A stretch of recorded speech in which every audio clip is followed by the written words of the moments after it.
sa iyo lahat mga babayan. Happy New Year. Ayan ay umaga maglalaga tayo ng Paragis tea.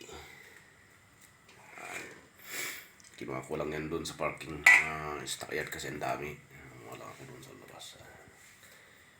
Siyempre nugasan ko. Kasama yung kanyan yung mga ugat. Yung ugat niya. Kaya inugasan ko mabuti para matanggal yung mga putik kaya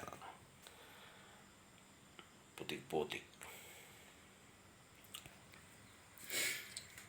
Na-try ko ito ilang beses pero inano ko ulit kasi maganda, okay naman yung kanya. Ayan. Ay, yung mga ibali na nagganina ng luya, ako hindi.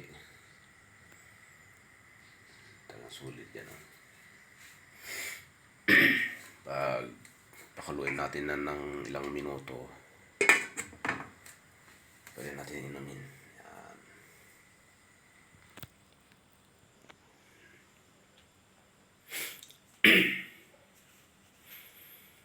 Ilang beses, baka pang-4 na beses ko ito ginawa.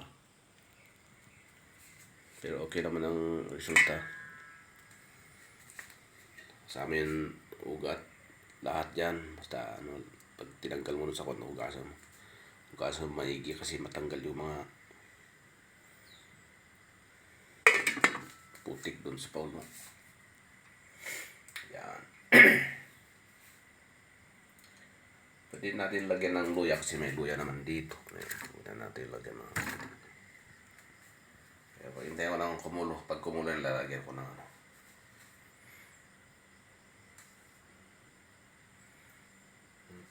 Hugasan muna. Inugasan ko muna sa baba kasi ginamit na ko ng doon sa pressure para malinisan ng gusto yung puno. Tapos bago ko lutuin, siya lang dito sa kanila.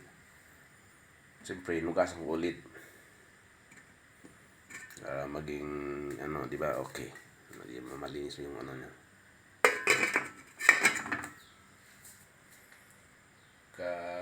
Okay na yan. Pwede natin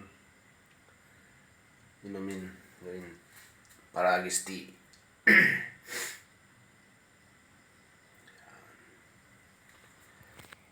Ayan, dito lang muna tayo at pag kumulo na.